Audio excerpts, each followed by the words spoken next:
Happy Monday morning to everybody. Appreciate you making us a part of your morning each and every day here on Morning Jocks. Conrad Van Order, Damian Mitchell alongside me, and we will be with you for the next hour as we get you caught up on everything you may have missed over the weekend and continue to get you excited for the start of college football season, because last week was obviously SEC Media Days and we were out there in Atlanta, and that is, I think, in a lot of people's minds, the unofficial official kickoff of college football season. And so now you can really taste it now, Damien. We're 5 weeks away from what will be the start of what we hope to be one of the more entertaining college football seasons in recent memory, and we certainly need it based on everything that you now go through. And you know, on one hand, now you get so much that goes on in the offseason that in some ways it makes it feel like it goes by faster because there's just so much going on. But on the other hand, a lot of that stuff is,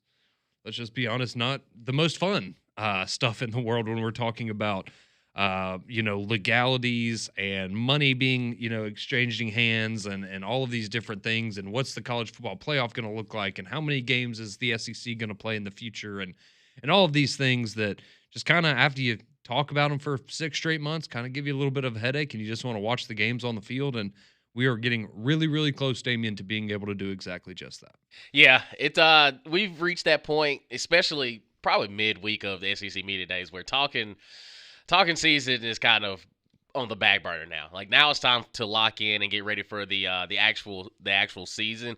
But I do think that, I think SEC Media Days kind of gave us a little bit of a break in a way. But I guess you got to hear other voices as far as talking about some of those issues as far as college football playoff and 9-game schedule versus 8-game schedule. But you got to feel for it from each coach, to be honest, and you kind of how their thoughts, and then some of them like, well, doesn't really matter. We're already telling you that we already show you that we're the best conference in college football, and you add another conference game. It's okay. Are we going to get respected? Are we going to get that same grace when the committee sits down and has those conversations of strength of schedule and, just kind of reading the bases as far as a lot of different coaches and their perspective. But like you said, it's kind of that, all right, we at least hear it from the coaches of how they feel about their team and how they feel about the program moving forward.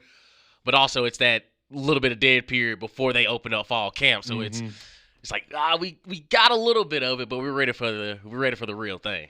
Yeah, and it'll be here before we know it, about 5 weeks away from the official start of college football season. And we know, especially for a lot of us here, looking forward to Labor Day weekend and that Friday night when you're going to have Auburn and Baylor doing battle. And then, of course, you're going to have Alabama and Florida State on that Saturday. So it'll be here before we know it. But that does bring me to kind of the question that I wanted to pose today that we'll get into in a little bit, but wanted to kind of throw it out there and give people some time to think about it. So if you missed it, and we'll go over it here in a few minutes, but if you missed it on Friday, we got the media ballot or the media poll for the SEC preseason. And so we'll go through and we figured out, who, I mean, unsurprisingly, the media voted Texas as the favorite in the SEC, but kind of going through 1 through 16. And, there's some that weren't difficult, right? A lot of people, Texas was an easy number 1, just like for a lot of people,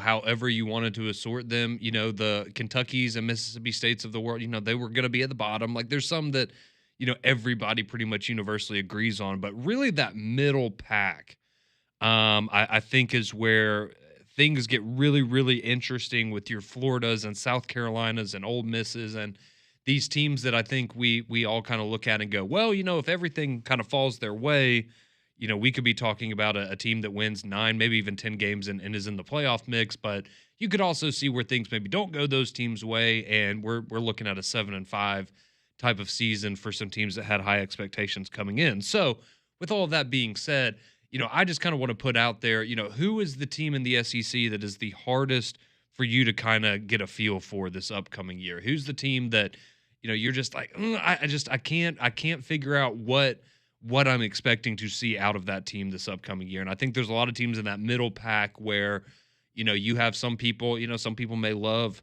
DJ Lagway, like myself, like, oh man, DJ Lagway, he's going to be the greatest Florida Gators quarterback since Tim Tebow potentially. And then you'll have other people that say, isn't that the same kid that couldn't throw until a couple of weeks ago because of his shoulder, and that's who we're banking on?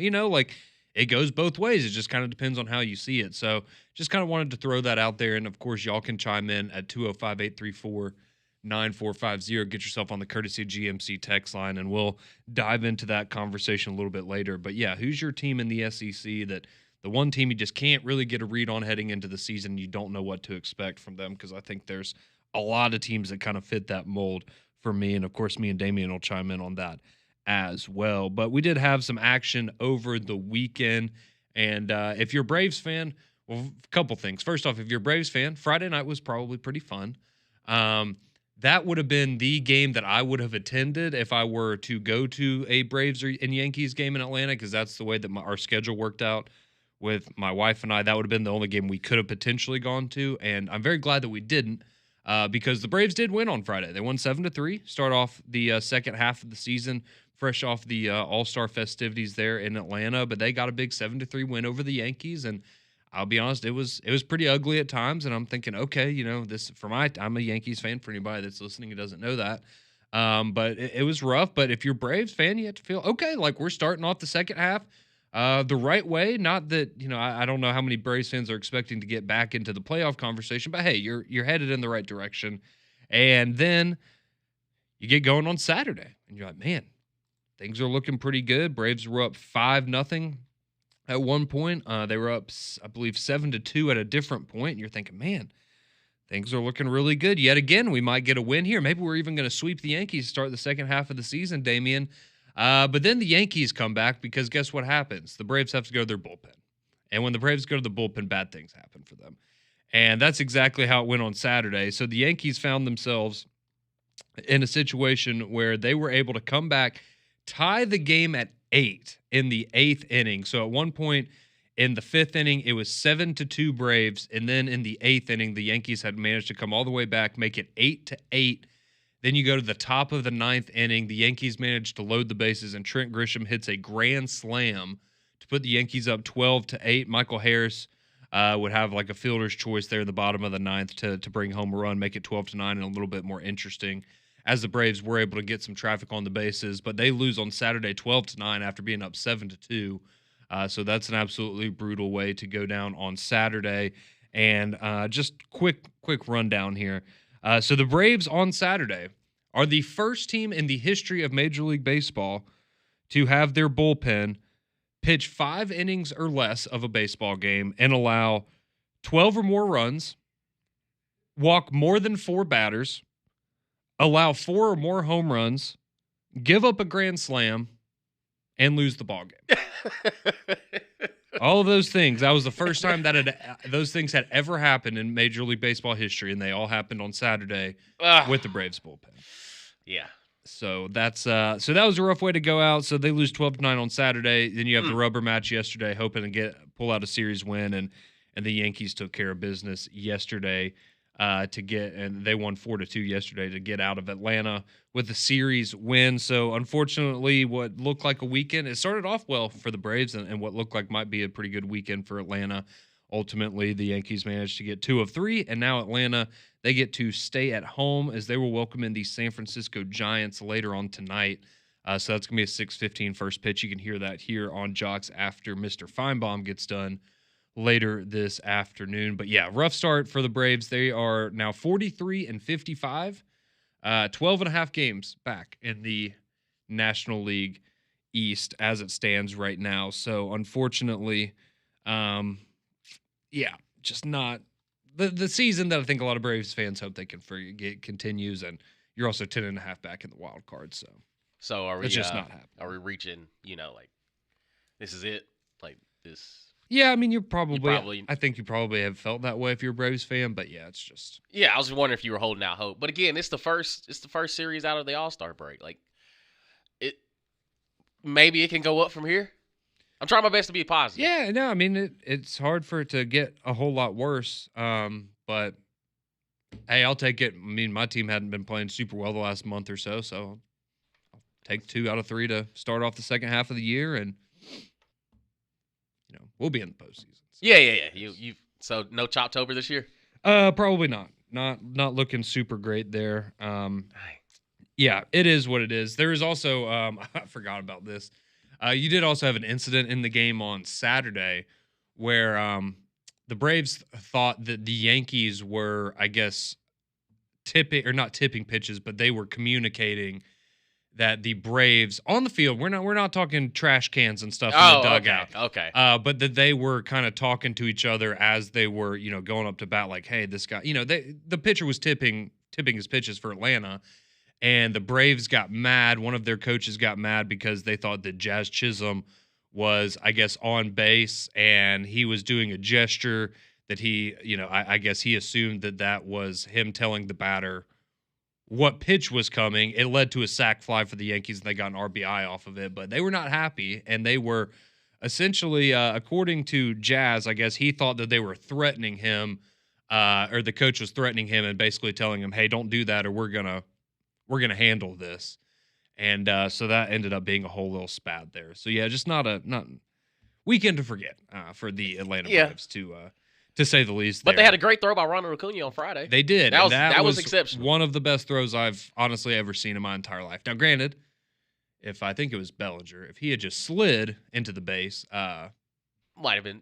might have been okay. But that he didn't, and that incredible throw. It was. Absolutely, absolutely incredible throw there. So that's your recap of what happened in Atlanta this weekend as the Yankees take 2 of 3 from the Braves, and again they will now be hosting the San Francisco Giants starting today. They're in Atlanta as well. So it may have been a weekend to forget for the Braves, but it was certainly another weekend to remember for one Scotty Scheffler. Will tell you how he collected his latest major victory next here on Morning Jox.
6:16. Welcome back into Morning Jox here on your Monday morning. This is your favorite band, isn't it? Conrad Damien here with you. Yeah, I love Coldplay. Big fan of Coldplay. One of my friends, we were playing golf yesterday, and he just randomly drops this snug. He's like, "Yeah, me and my wife are going to the Coldplay concert this week," and so we all start laughing like, "Ha!" He's like, "No, I get the joke, but like, no, we are actually going." Apparently, they're playing. I forgot where. I guess they're playing at Bridgestone in Atlanta or in Nashville, excuse me. But yeah, they're playing in Nashville this weekend. So my buddy was like, "Yeah." It's like, it's really a shame because like we're really excited, but now every time we tell everybody, they think we're joking. A, but B, like would have been really cool to be there last week when all that stuff was going down. See, apparently I didn't realize this until I guess over the weekend, but quickly, if you don't know what we're talking about, there was a Coldplay concert last week, and they did a kiss cam thing on the jumbotron, and they ended up catching the CEO of a company and his head of HR on camera having an affair at the concert, and it turned into this whole big thing. But apparently at the concert, Chris Martin, who's the lead singer of Coldplay, apparently when that happened, like on the microphone at the concert, he goes, "Oh no, those people are either having an affair or they're really shy." Like, see, I didn't realize that like it got announced to everyone at the stadium or the arena as well. I thought it was just kind of something that took off afterwards, but that's what was so funny about it is the fact that he's like, they're either having an affair or they're extremely shy. Yeah, and of course the social media works quickly, and it turns out that. I mean, maybe they are shy, but they were definitely having an affair. Could be a little bit of both. Yeah, so I hope my friend and his wife have fun at the Coldplay concert this week. That definitely got us all a little off guard. But yeah, I do love Coldplay, and you should too. They're a great band. But we were telling you about the Braves not having a great weekend here to start off the show, but somebody that did have pretty fantastic weekend, I would say, would be Mr. Scotty Scheffler, as he wins the Open Championship over the weekend. So he has now collected his fourth major championship. He is now one away from the all-time career Grand Slam. So the only thing left for him is the U.S. Open, which he tied for second back in 2022. So he has been right there, as close as you could get without winning it.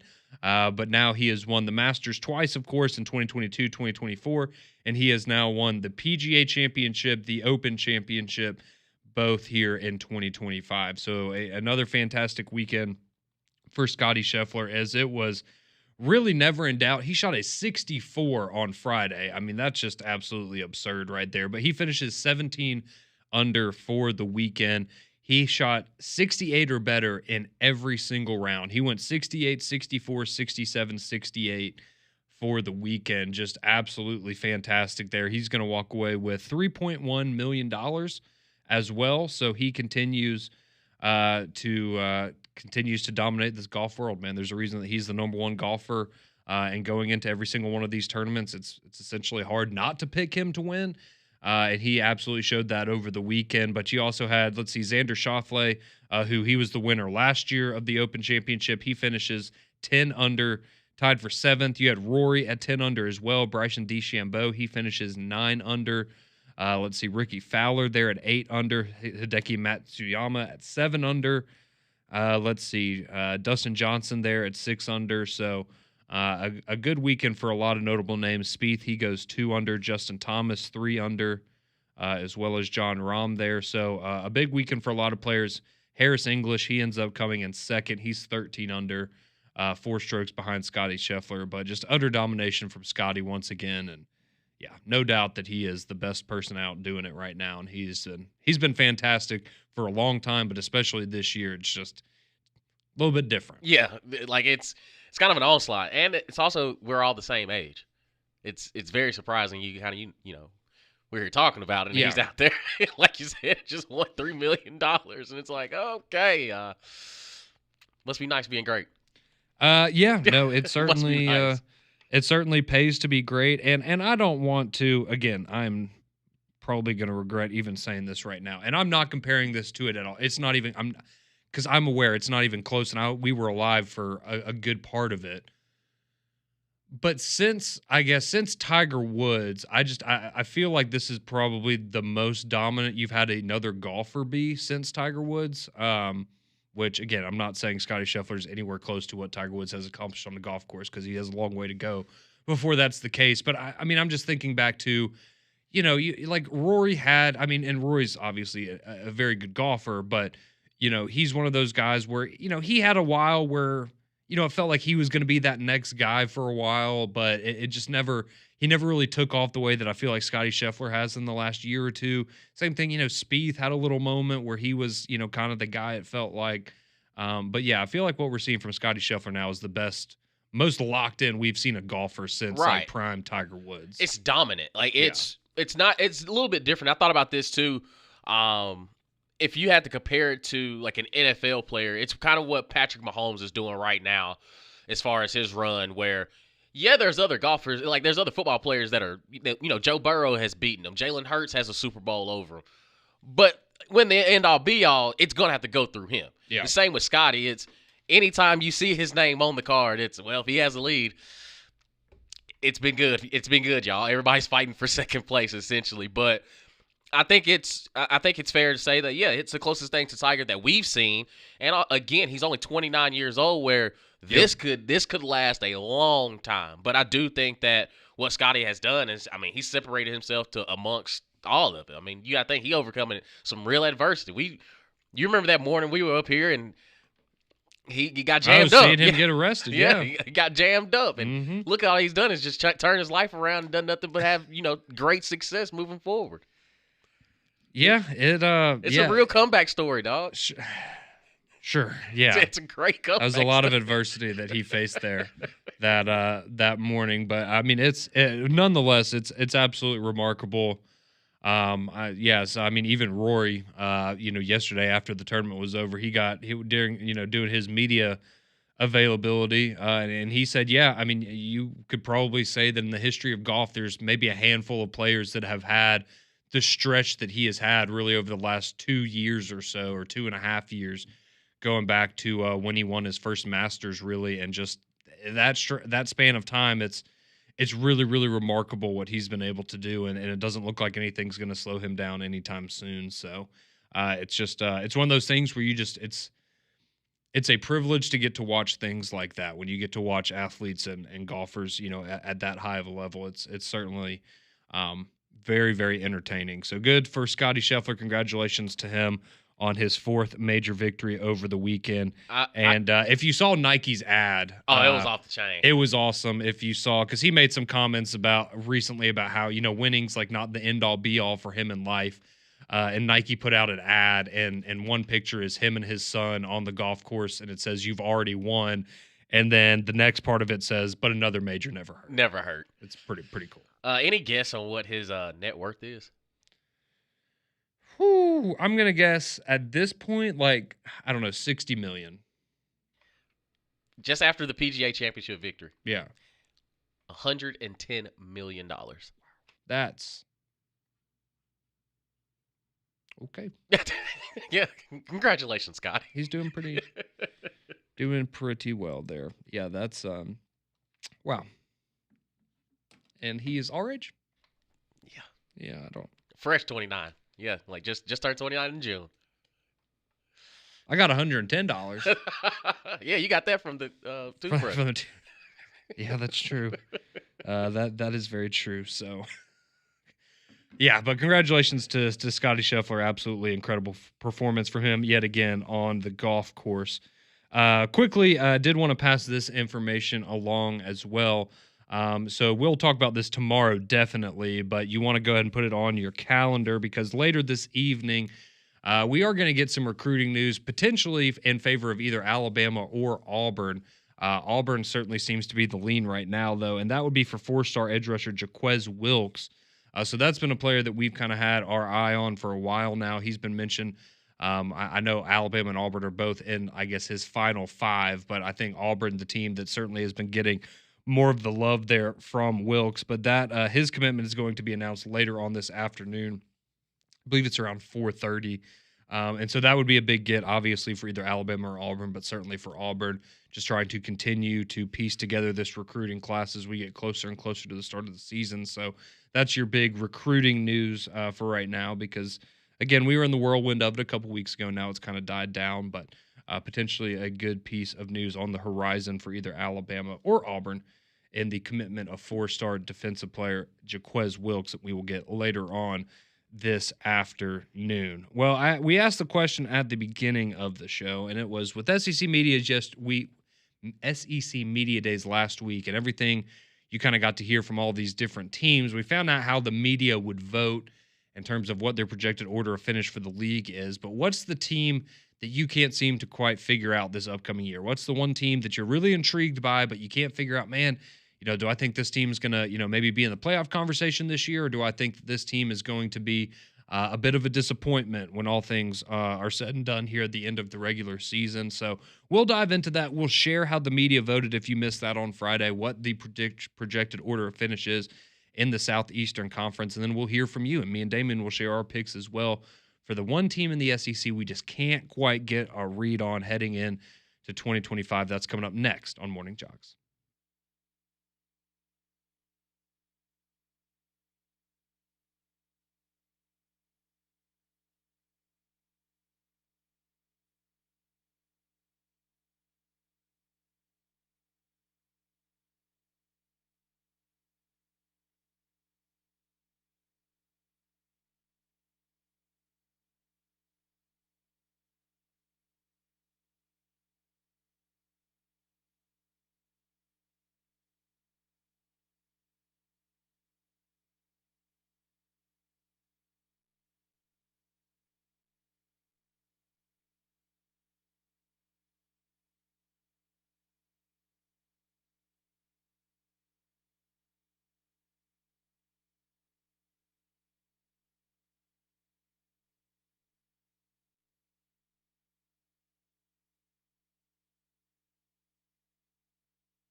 6:33. Welcome back in Monday morning edition of Morning Jocks. Conrad and Damien here alongside you until 7 o'clock when we will hand you off to McElroy and Kublick in the morning. But we want to answer the question that we posed here at the very beginning of the show. And a couple people already chiming in on the courtesy GMC text line as well at 205-834-9450. And that question is, what is the team in the SEC that you just can't quite put your finger on this year? What team are you not sure if you're expecting them to have a really special season? You're expecting them to have a very disappointing season?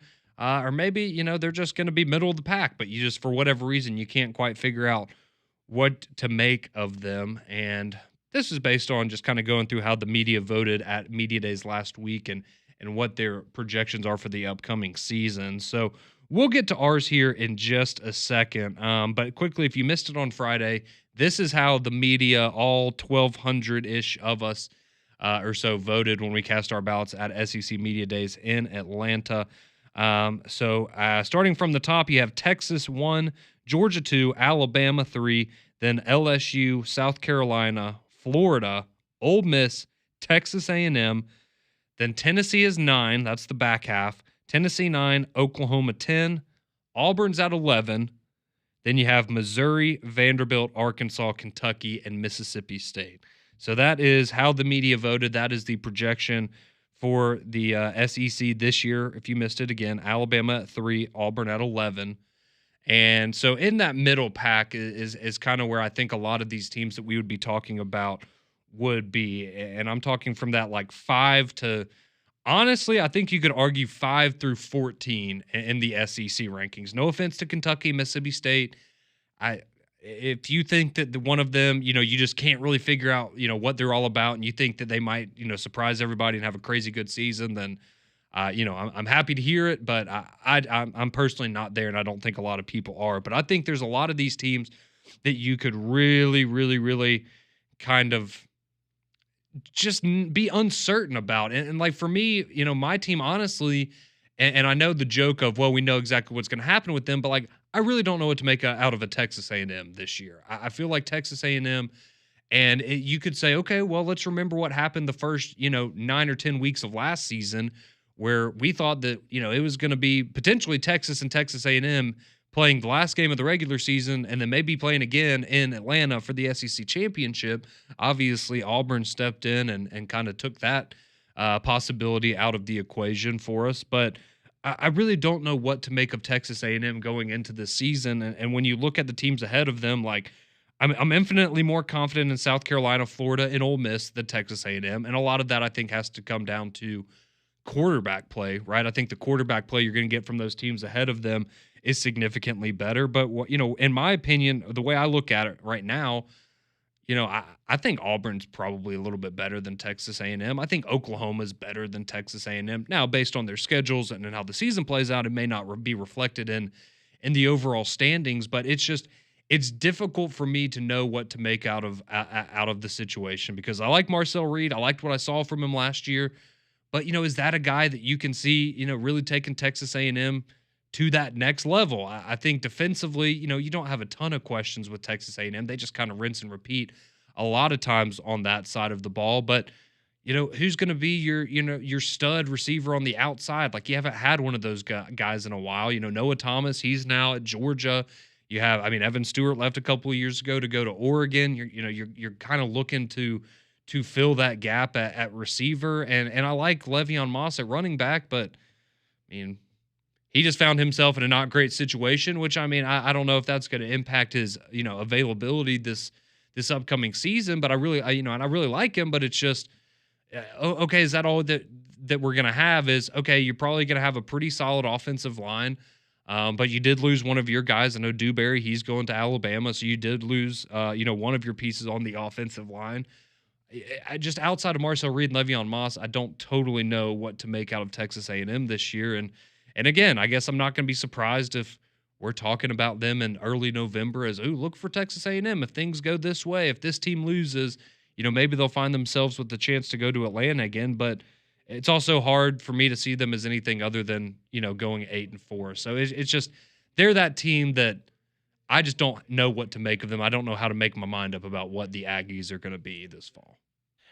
Missouri is the team for me because they finished fourth in the SEC last year, which is when like going back and looking at the SEC standings from last season. It's They won 10 games 2 years in a row. And is that now the expectation that Missouri has on themselves year in and year out? And a lot of it had to do with how comfortable Eli Drinkwitz was last week during SEC Media Days. I mean, he's on the last day. He was laid back, had a good time. And is it kind of just masking the confidence of, all right, well, we actually may not be that good, so I'm kind of like getting in front of it and make sure everybody doesn't really have that high of expectations for us. But, okay, when you look at, Missouri's 2 10-win seasons that they've had those stretches of, okay, they knocked off some top-tier teams, but also I saw what Alabama did to them last year as well as a top-ranked team. And I mean, at that point, they were top 25, and it's, okay, well, if they're losing Brady Cook, they're losing Luther Burden, where are they going to get this explosiveness from? But also, they've kind of flown under the radar and been a back-to-back 10-win team where it's, okay, yeah, it's almost like this luck is going to run out. But also, is this what Eli has built there in Missouri? So I kind of have this, I don't look at them as, like the 12th best team in the SEC, but I also don't look at them as one of those top 3 or 4 teams in the SEC either. They're in that middle ground, but also if you told me that they were going to run off another 10-win season, I'm like, yep, okay, so yeah, Eli's building this thing up right. But also if they have a 7-5, 6-6, just barely making it, I can see that as well. Like, I don't see them going under 500, but also I can see them being an average football team, and they'll be like, okay, well, this is where I thought they would be. But they're kind of that, to your point of 5-14, you could press shuffle against all those helmets, and you could tell me a reason why, a Tennessee could be the 5th best team in the SEC. You could tell me why Florida's there, why Arkansas could be there. Like, there's a conversation to be had about all those teams, but I don't necessarily feel as confident as Missouri being at that top as I do, them being towards the bottom. But also, again, they finished 4th last year, so it's, you got to pick your poison with Missouri coming into the fall. Yeah, I think Missouri's I think that's a great team to bring up in the conversation. And again, I look at them as, you bring up, okay, you're having to replace Brady Cook and Luther Burden and some of those guys. And I know, especially, looking at the wide receivers, I think that's going to be very difficult too when you throw in like Theo Weiss and what guys like that were able to do alongside Luther Burden. Because last year, at least, right, Luther Burden he wasn't bad necessarily, but it was different. It wasn't the Luther Burden you got 2 years ago where it was this guy's guaranteed to be a first-round pick. Obviously, we now know he wasn't a first-round pick. He was a second-round pick there in Chicago. But, I think you can get production at some of these spots where, again, I like Brady Cook. I thought Brady Cook was a pretty good quarterback the last couple of years. But I feel like that's the kind of guy you can bring in another quarterback that can replicate what Brady Cook was able to do. Now, I'm not saying it's easy or guaranteed that Bo Pribula or Sam Horn's going to be able to do that, but you're not replacing a Heisman winner at quarterback, right? Or somebody of that caliber. He's a very good quarterback, but I have confidence that Missouri can figure that out. I do think that Ahmad Hardy coming over from ULM, if anybody isn't aware, that's somebody too, just being at media days, that a lot of people are very, very high on, and even people going, hey, don't be surprised if this is maybe like a Cody Schrader type year where this is a dude that, you look up in November and he's got 1,500 rushing yards, and he might be, maybe, you don't view him as, oh, that's the best or, the most NFL ready back out of the SEC, but the guy that's going to be leading the league in rushing yards at the end of the year. I know Brett Norfleet. I know at tight end. I know Cole's really, really high on him, as well as some other people, and what he can bring to kind of make that offense a little bit more dynamic as well. But, Missouri, they're just in a tough spot. They have a difficult schedule. And again, I think Missouri's a solid football team heading into the season. But, they're just, again, are they going to be better than they were the last couple of years? And I don't think that they will be. And again, when you're talking about these teams that are, they'll be 12th in the SEC. That sounds harsh, but, I'm still expecting you to go and win 7 games. Like, you're going to a bowl game. You're going to have a chance to probably win 8 games at the end of the year. It's a difficult conference, man. It is, but it also kind of sets the scene of how this fall is going to be. Like there's so many question marks for a lot of these teams, especially in that middle of the pack. That once conference play opens up, you got to be glued to your seat because I mean we saw it a little bit last year, even early on. You know, the Kentucky knocking off an Ole Miss, Florida knocking off LSU and things like that. We saw so much, and even South Carolina keeping it as competitive as they did with Alabama this year, and now that game is in Columbia. How different do we feel about that game going into this fall? So it's you just don't really know, but that's what makes it so fun when the season gets here is the fact that again you got an Auburn team that knocks off Texas A&M, situations like that with when Texas A&M had everything to play for, had everything was right there, the path was clear, and Auburn knocks them off, and then they follow that up with a loss to Texas. That I just think that the middle of the pack of the SEC, I mean, it's going to be complete carnage. It really is week to week, but that's what makes the league so fun. I talked to somebody at Media Days last week who they said that their projection, their bold take for the upcoming season is that not a single team in the SEC wins 10 games. It's that there are 4 or 5 teams that go 9-3 and a lot of 8-4s. I do not see that happening. That is a very bold take, but yeah, there was somebody that is pretty well respected member of the media that I was talking to that was like, "Oh wow, that is a very bold take." It's like, man, it's so hard when you're going through every team's schedule to sit there and then you look at certain games that are, trap games, I guess you would say, and just the way the schedule works out, and it's a minefield for a lot of these teams, no doubt about it. A lot of question marks to go around, but hopefully that cleared some things up as Damien and I shared some of the teams that we just kind of can't get a read on for this upcoming season. But we want to hear from you now as well. 205-834-9450 there on the Courtesy GMC text line. Y'all are sending in your teams and your picks for the teams you just can't quite figure out. So we will read and react to those next here on Jox.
Welcome back into Morning Jocks. A few more minutes with Conrad and Damian before we hand you off to McElroy and Kublick in the morning. Cole Kublick on vacation this week, but Greg going to hold down the fort alongside Damian and John Saber, of course.